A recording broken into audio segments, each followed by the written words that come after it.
Radio Publique Africaine.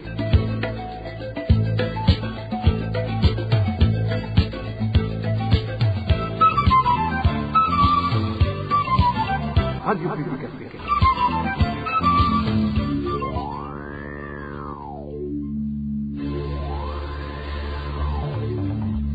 C'est le moment de suivre le journal parlé en français. À la présentation, Josiane Mouzanez. Au sommaire de cette édition, des assassinats deviennent de plus en plus monnaie courante au Burundi. En 3 jours seulement, le nord du pays a enregistré 3 meurtres. Les victimes sont toutes des femmes.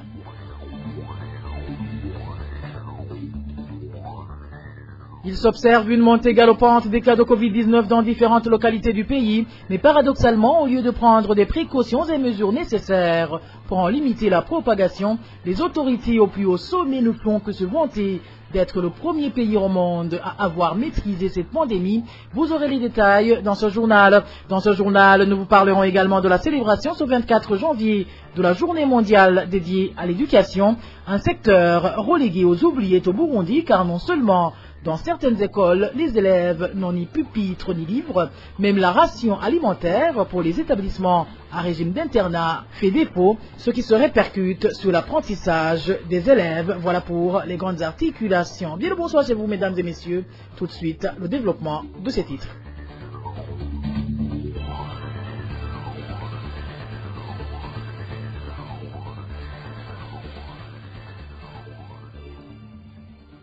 Bonsoir. Ouvrons ce journal par la page sécuritaire où une femme a été tuée étranglée sur la colline Mhonge, en commune Nega de la province Kirundo. Dans l'après-midi de ce lundi, le suspect numéro 1 et son mari. Dans un délai de 3 jours seulement, cette victime devient la 3e femme assassinée dans les provinces du nord du pays. Plus de détails avec Emmanuel Neyongeko.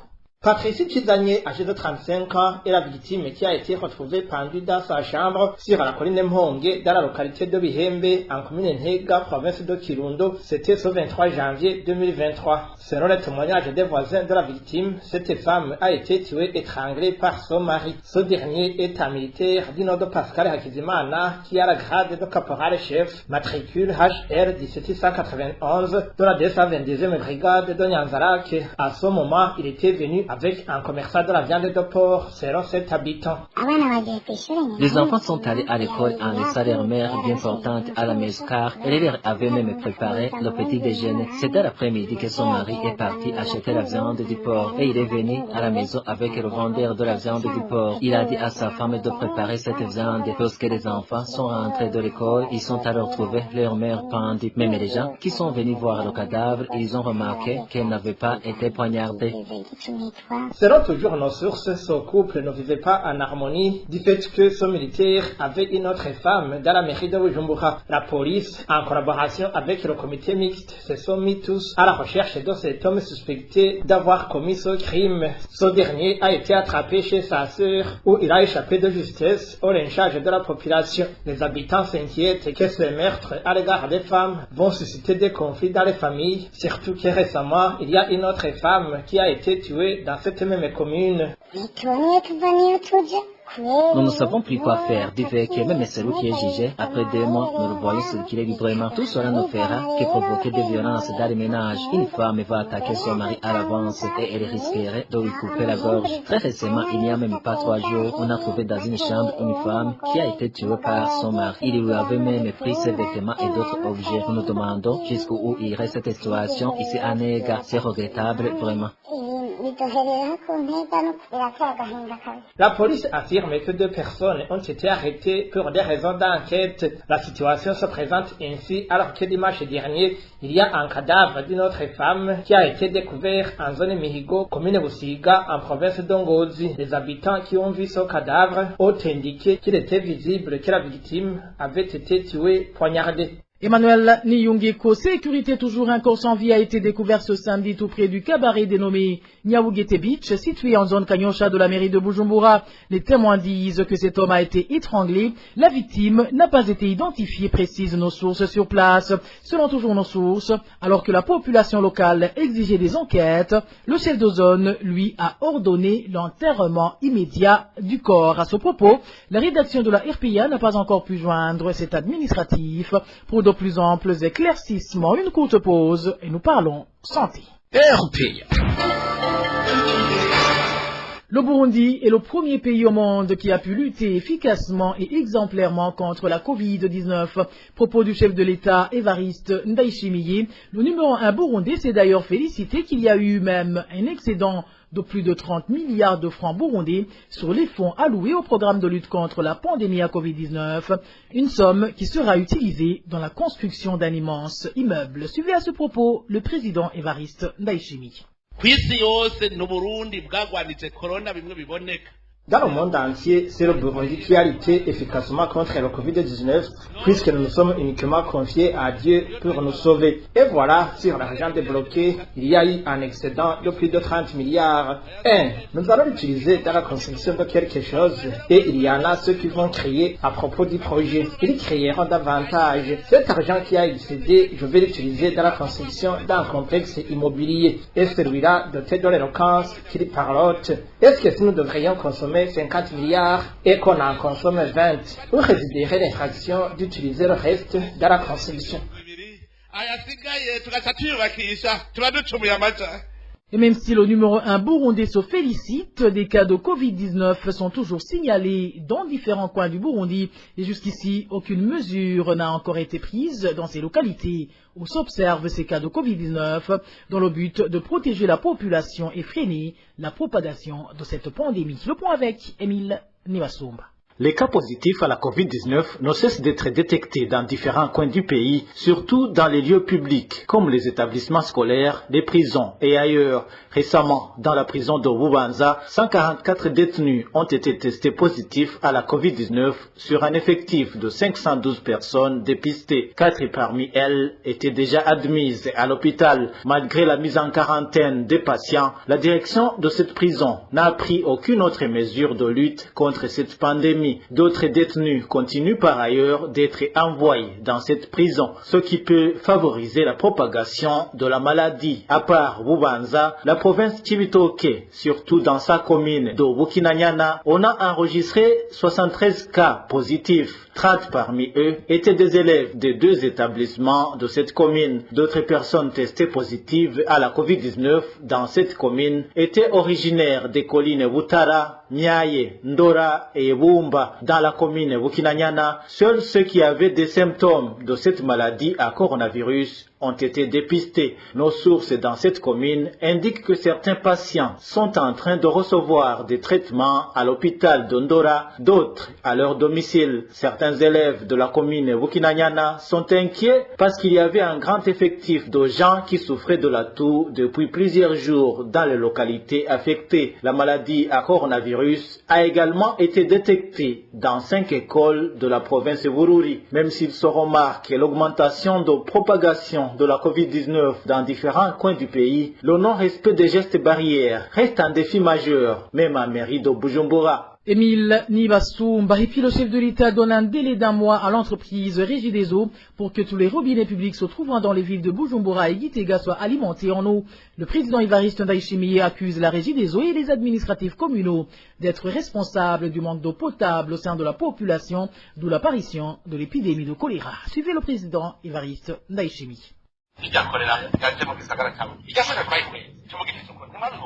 À vrai dire, n'est-ce pas nous qui avons favorisé l'apparition du choléra dans la ville de Bujumbura? Moi, je pensais à la carence générale de l'eau. Mais là aussi, j'avais instauré un projet qui consistait à alimenter tous les robinets publics dans la ville de Bujumbura et Gitega en eau permanente et gratuite au sein de la population. Ceux de la Regideso ont été les premiers à étoffer le projet. Que dans un mois, tous les robinets publics de la ville soient alimentés en eau à travers mon projet. Tenez, comme ils n'ont rien à grignoter sur le projet, ils vont l'étouffer. Ce qui m'a hautement indigné, je me suis rendu en commune Musongati. Ils m'ont dit que l'hôpital n'est pas approvisionné en eau, ce qui est inconcevable au chef-lieu de la commune. Mais l'eau n'était pas bouchée qu'au niveau de la source. Et cela malgré que les communes soient dotées d'un montant de 500 millions chaque année. Mais la commune Musongati était à sec en eau au chef-lieu de la commune. Je me suis fut mise alors à l'œuvre avec les techniciens et dans un mois, l'eau était disponible. Même scénario qu'en commune Ouganda, c'est la source qui était bouchée. Les administratifs de Ouganda, vous devriez vous repentir, sinon Dieu vous surveille. Il est regrettable de voir des administratifs qui ne font que manger les bras croisés. Le chef de l'État a fait cette injonction ce dimanche en marge de la clôture de la croisade de prière organisée par le parti CNDD-FDD en province Gitega. Et en page gouvernance, l'appel lancé par le président de la République aux auteurs des détournements de fonds publics de remettre discrètement l'argent volé restera sans effet étant donné que les pratiques de corruption et de détournement se sont complètement ancrées dans la logique du régime CNDD-FDD. Propos de Léonce Nguedakoumana, vice-président du parti Sawanya Frodebou, qui explique que les responsables de ces crimes économiques ne ramèneront jamais cet argent de leur gré, à moins qu'il soit traduit en justice. Suivez Léonce Nguedakoumana, vice-président du parti Sawanya Frodebou. En ce qui concerne la lutte contre les pratiques de corruption, de détournement des deniers publics et de malversations économiques et financières, le pouvoir CNDD-FDD et le parti CNDD-FDD sont incapables. Ils ont été incapables. Ils sont incapables. Ils seront incapables de lutter contre ces pratiques dans la mesure où ces pratiques se sont enracinées dans le système de gouvernance du parti CNDD-FDD et partant du pouvoir CNDD-FDD depuis la colline jusqu'au gouvernement. C'est devenu une habitude. C'est entré dans les mœurs des responsables du parti CNDD-FDD de la base au sommet.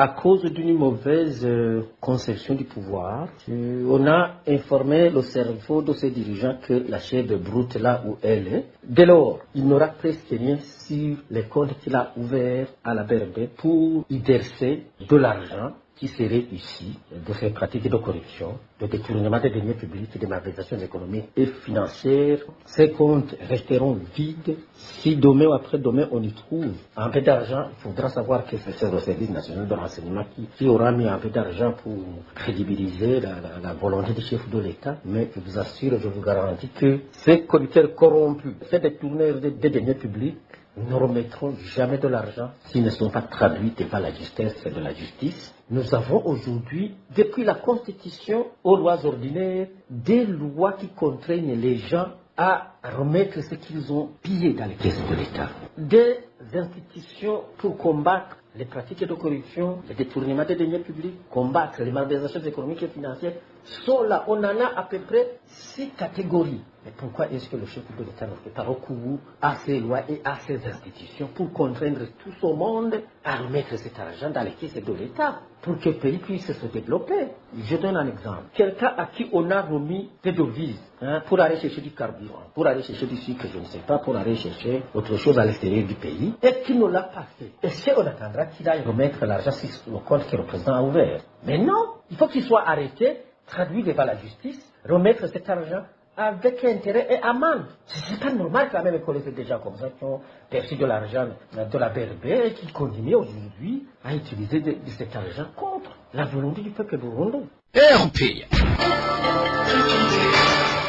Je vous le disais en titre, le 24 janvier de chaque année, le monde célèbre la Journée internationale de l'éducation. Cette année, cette journée est célébrée pour la 5e fois sous le thème « Investir dans l'humain, faire de l'éducation une priorité ». Et cette journée arrive au moment où certaines écoles, surtout du fondamental, font face au manque de bancs pupitres. Les élèves s'assoient même le sol et dans la poussière. C'est notamment le cas des écoles fondamentales Munika 1 et Karurama 1 et 2 de la commune Lugombo en province Chibitoke, comme nous le décrit Marie-Ange Irakotsi. L'école fondamentale Munika 1 est située à moins d'1 kilomètre du chef-lieu de la commune Lugombo en province Chibitoke. Quant aux écoles Karurama 1 et 2, elles se trouvent à moins de 3 kilomètres du chef-lieu de la province Chibitoke. Bien que ces écoles ne soient pas éloignées des centres urbains, les salles de classe sont des plus populaires, et cela dans tout le cycle fondamental. Chaque salle de classe contient au moins 100 élèves, certaines pouvant aller jusqu'à un effectif de 160 écoliers. Et faute de bancs pupitres, la majorité de ces enfants s'assoient à même le sol et dans la poussière. Non seulement les écoliers se retrouvent dans une position non confortable pour l'apprentissage, mais aussi les parents déplorent que les enfants rentrent avec des habits très sales. Cette situation est reportée dans toute la province Cibitoke et même dans tout le pays. Dans son analyse sur le budget du gouvernement burundais, exercice 2021-2022, le Fonds des Nations Unies pour l'enfance, UNICEF, a indiqué que seul 20,6% du budget total a été alloué à l'éducation, c'est-à-dire un montant de 353,7 milliards de francs burundais. L'UNICEF, qui trouve également que le budget d'investissement alloué à l'éducation est faible, soit 29,5 milliards de francs burundais, ce qui représente 8,4% du budget de l'éducation, d'où cette organisation estime qu'il est crucial de mobiliser des ressources publiques au niveau des investissements pour la construction, les réhabilitations et l'équipement des infrastructures éducatives. Marie-Ange Ilakodze, les écoles à régime d'internat, elles, semblent être oubliées par le gouvernement du Burundi. Les subsides leur réservés sont très insignifiants, ce qui fait que les écoles offrent une mauvaise alimentation aux élèves, aussi bien en qualité qu'en quantité, une situation qui a des conséquences sur l'apprentissage de ces enfants. Le point avec Dani Claire, Ilatkoumfre. Dans les écoles publiques à régime d'internat, les élèves se plaignent de la mauvaise alimentation. Il s'agit non seulement de la monotonie d'aliments, mais aussi de mauvaise qualité. L'alternance se fait autour du haricot, la pâte de manioc ou de maïs, les choux, le riz de temps en temps et les patates douces dans quelques écoles. Sur certains établissements, l'on consomme de la bouillie le matin, mais en général, les élèves ne bénéficient jamais de petit déjeuner. Ils se lamentent aussi de la somme exorbitante de 43 000 francs que chacun paye par trimestre. Ces élèves des établissements scolaires à régime d'internat demandent à ceux qui sont chargés de leur alimentation d'augmenter la quantité et la qualité de la nourriture, mais aussi de leur offrir le petit déjeuner. Certains des directeurs de ces écoles à régime d'internat disent qu'il est impossible de satisfaire les élèves dans leur alimentation puisque leurs subsides de l'État sont insuffisantes à raison de 900 francs par élève et par jour, au moment où les prix de denrées alimentaires ont sensiblement monté. Selon ces directeurs, le gouvernement devrait avoir à la hausse les frais de subsides scolaires ou encore majorer le Minerval sur les élèves. Pourtant, le Minerval a été revu à la hausse depuis l'année scolaire dernière, mais de tels frais de subsides datent des années 2000. Au cas contraire, il devrait y avoir d'autres moyens d'appui à la restauration des élèves, comme avant les années 1991, où le PAM distribuait aux écoles à régime d'internat de différentes sortes de vivres. Toutefois, les établissements scolaires privés n'ont aucune difficulté à rationner les élèves, car l'on y trouve des enfants dont les parents ont suffisamment de moyens pour payer un Minerval qui avoisine ou dépasse un montant d'1 million de francs burundais. Dani Claire, Ilatkoumva, cette journée mondiale de l'éducation trouve également certains élèves des camps des réfugiés burundais de la Tanzanie au chômage. Depuis 2 semaines, ils ne vont plus à l'école. Cela est dû à la suspension des activités de l'ONG Save the Children, qui aide dans le secteur éducatif dans les camps des réfugiés en Tanzanie. Et les parents demandent aux chargés de l'éducation dans les camps d'aider afin que leurs enfants reprennent les cours. Le point avec Eric Nyonzima. Les enfants qui ne suivent pas les cours depuis 2 semaines sont ceux des camps de réfugiés de Nduta et Nyargus. Certains sont dans l'école maternelle et d'autres dans l'école primaire depuis la première jusqu'en 6e année. Nos sources parmi les enseignants dans ces camps indiquent que ces écoles étaient soutenues par l'ONG Save the Children. Selon toujours ces sources, cette ONG aurait suspendu ses activités suite à une mésentente qui serait entre elle et ses partenaires. Les parents des élèves dans ces camps de réfugiés demandent aux chargés de l'éducation des réfugiés et toutes les personnes habilitées d'aider pour remédier aux problèmes qui bloquent la continuité des activités scolaires. Ces parents déplorent la décision de l'ONG Save the Children d'arrêter d'appuyer l'activité de dispenser les cours car, selon eux, la Save the Children pourrait poursuivre les négociations sans toutefois priver les enfants de leur droit d'étudier. À ce propos, nous avons essayé de joindre Marguerite Baruga, la coordinatrice de l'ONG Save the Children, mais sans succès.